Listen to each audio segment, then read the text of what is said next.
Hello, welcome to our CS211 final project by Yusuf and Jaden. So in this project, we are looking at healthcare data particularly, and as it is always sought to be extremely sensitive and personal. And our goal is to anonymize certain columns within the data set to make it useful while also protecting patient privacy. So to do this, we found two data sets on Kaggle and tested the viability of, of using different methods of differential privacy. Wait, Jane, go back to the other side. Yeah. Um, we used different methods of differential privacy to achieve the most accurate result at the lowest privacy cost. We used the implementations of both the Laplace and Gaussian mechanisms, as well as variants of the Gaussian mechanism of RDP, Rene differential privacy, and as well as zero concentrated differential privacy, also known as, we'll abbreviate to ZCDP.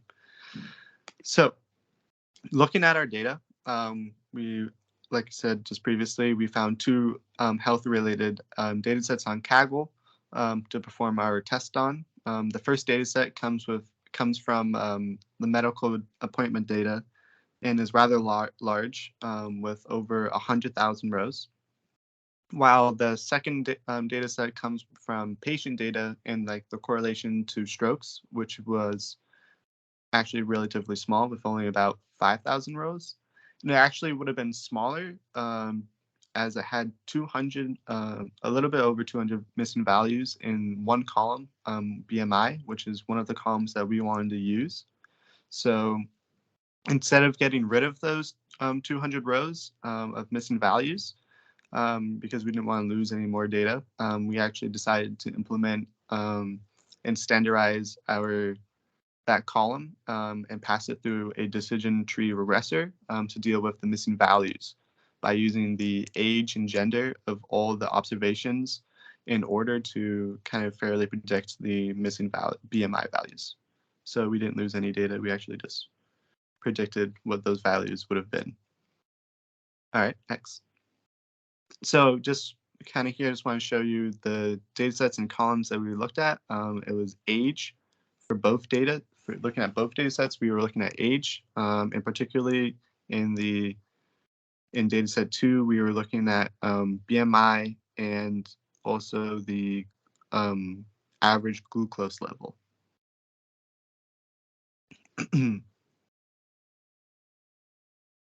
So as far as implementation, we implemented 4 mechanisms: the Laplace mechanism, the Gaussian mechanism, Rene differential privacy, and also zero-centered differential privacy, which we forgot to type out.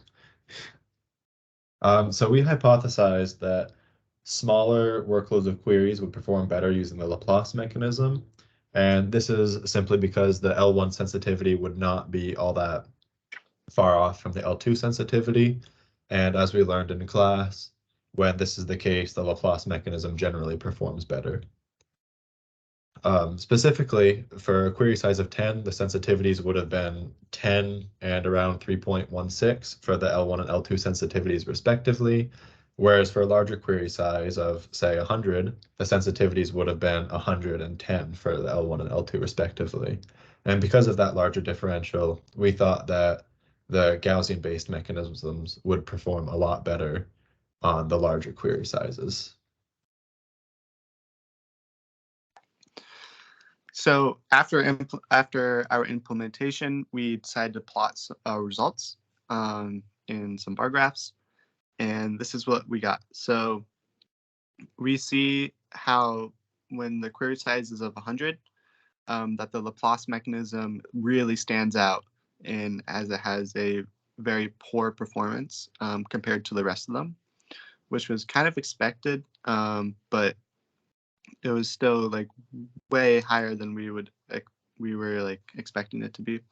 And we also see can also see how the Gaussian mechanism performs the best, closely followed by RDP. And in the graph above those, the query size was 100. In here, we changed the query size and ran through all the tests again to a query size of 10.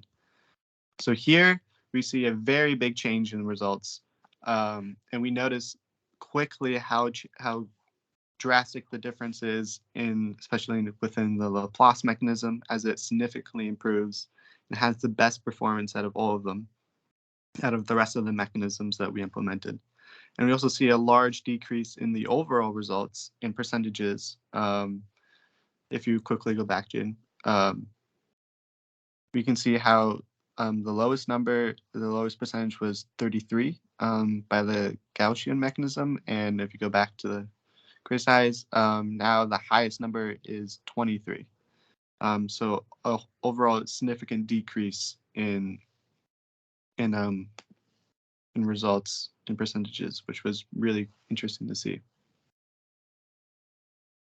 And this kind of just talked about all of this, but yeah, it was just, after looking at it, we thought it was really interesting, and we kind of said we wanted to look more into the data, which led Jaden to do further analysis into particularly with dataset 1.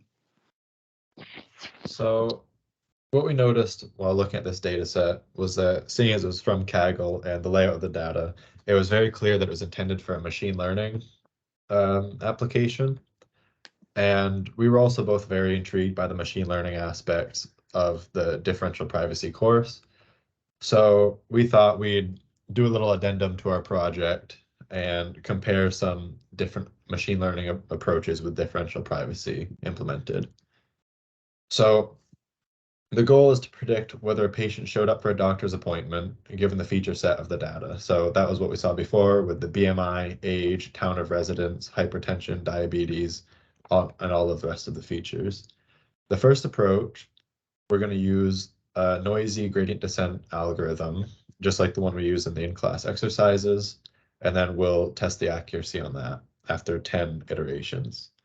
The second approach is to generate synthetic training data using the real training data, using two-way marginals and making predictions based on the test data.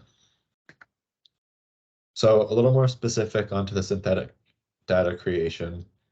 So we split the original data set into training and test data, and then we used the training data to generate the two-way marginal synthetic data with more rows. So the theory being here that we can generate more training data with like less initial data. We use an epsilon value of 15, which was kind of an arbitrary choice, but I did notice that I was getting a lot of errors and some odd behavior if I tried to go any lower than that. So this seemed like the lowest I could go without running into any issues. And then once we had the synthetic data created, we sort of did some post-processing to make it machine learnable. And then we used the standard gradient descent without the added noise, again with 10 iterations total, and then evaluated on the real test data. And here are the results. So the synthetic data results resulted in a 79% accuracy, while the noisy gradient descent approach had a 78% accuracy. I did run these tests a few times, and this was pretty much the same story, with the synthetic data being slightly higher than the noisy gradient descent approach, but this could also be margin of error still, or some problem with implementation. In fact, it is probably a problem with implementation, but it could also be just because we have more training data now because of the synthetic data creation. So the algorithm was better able to learn. But so yeah, overall, it doesn't really prove anything, but I thought it was just a fun little project to do in addition to the other one. Thanks for watching.